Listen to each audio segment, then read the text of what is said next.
Well, hello there, residents of Webville. Oh my god.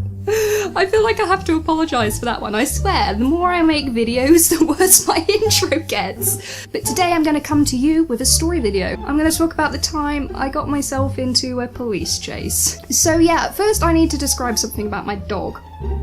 Yes, the story has something to do with my dog. She is the most sneaky, conniving, cheeky little mutt you will ever meet. She is a Siberian Husky, so she's pretty smart. So basically the story starts, one night, it was about 3 AM, I was sat in my bed, I was all comfortable, you know, not a trouble in the world, I was playing Agario, and then I hear loads of screaming. And I went downstairs, and the door was wide open, and my family was huddled around the door with the saddest, most hurt looks on their faces. They turned to me and went, "Millie, the dog's gone. The dog's ran off. The dog has gone for it. She's escaped. She's running off to America."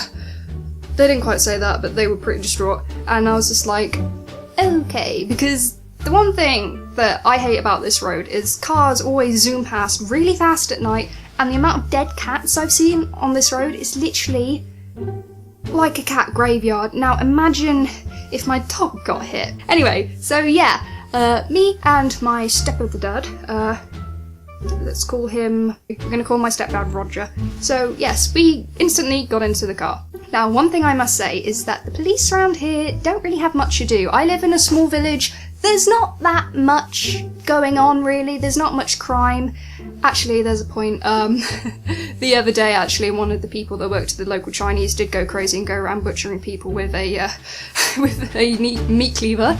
You know, I live in a nice safe town, apart from the people that work at the local Chinese. So the police get kind of bored, so they kind of just snoop around in their car.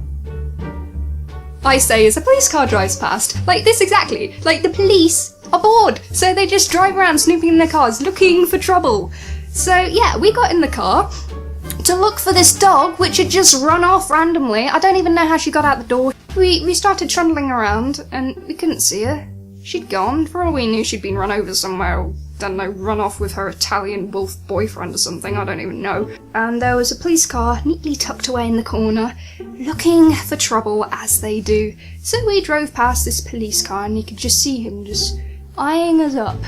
And we couldn't see anything, so we went a bit further up the hill.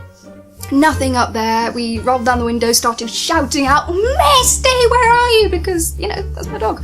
Anyway, couldn't find her, so we turned the car around. Obviously this police car's getting a bit intrigued right now, going, why are they driving around and why are they yelling at the windows? So we turned it round and decided we're going to turn the car engine off so we could call out and hear the dog, because she's got a dog collar and it kind of chinks.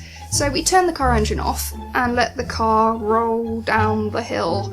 And this policeman must have been sat in the car going, what the hell are they doing? So we just start trundling down the hill, picking up speed. And I just unbuckled my seatbelt by this point. I'd leaned out the car and I'd pretty much had half my body out the car and I was whistling and calling and waving about, and my stepdad was doing the same while trying to drive. So this policeman must have been like, what the hell are they doing? We were driving down the hill and we were both leaning out the car, wailing around, and we didn't have the engine on or anything, so the car was just rolling. And yeah, so we carried on doing this down the hill, and you could just see this policeman in the car going, so he turned his car on and started following us, and we were just like, well, we got more important things to do, we're looking for the dog. So yeah, we just started doing this around the town, and this police car was quite intensively following us behind, going, I bet he couldn't believe what was going on. What is going on? Yeah, so I'm just like half hanging out the car still, and the police car vanishes, so we're just like, great! We got him off our backs. So we carried on looking, and yelling and screaming, and this went on for a long time. Well, it went on for a long time in my mind. No sign of the dog. No sign at all. So we were starting to lose hope. I was getting really upset. And then we see the policeman again. The reason the policeman had gone is because he detoured so he could get in front of us. So he started driving towards us, and at this point we were just like, we're not gonna stop for the police car because we're looking for our dog, that's way more important. Probably should have stopped at this point. But we couldn't, because at the very point the police car started driving towards us, guess who we saw in the rear mirror? Our dog! was behind us on the road, and we saw it. I looped around and started clambering out the window of the car again, shouting, "Misty!" And my stepdad, Roger, did I call my stepdad? Yeah. Roger decided to slam the car in reverse, so this police car is obviously thinking that we're trying to evade getting arrested, slammed it in reverse, spun it back and started speeding up the road again. My dog was just going for it, she was gone, and the police car was just like, oh my god, they're trying to run away from us, so they put on the police lights, and we were casually in a police chase, you know, that's normal, you know, people do that. So we just carried on speeding down the road, so we were chasing the dog, the police car was chasing us, but we weren't going to stop for the police car, no.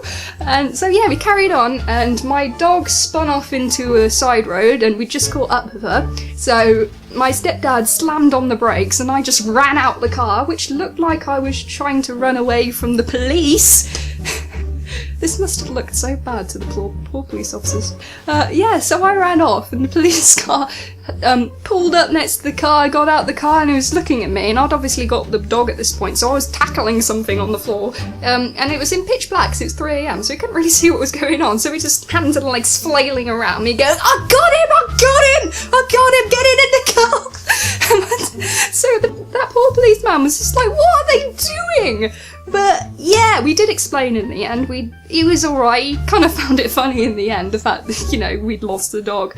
But yeah, so I managed to wrench Misty back in the car, and she was obviously having the time of her life because she's just been running around the town all night. That's fine with her.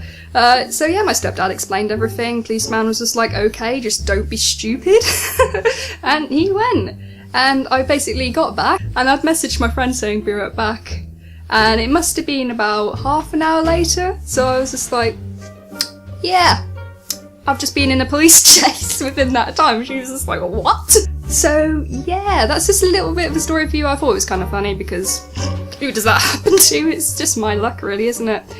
Yeah, so I'll see you guys soon with another video. Love you and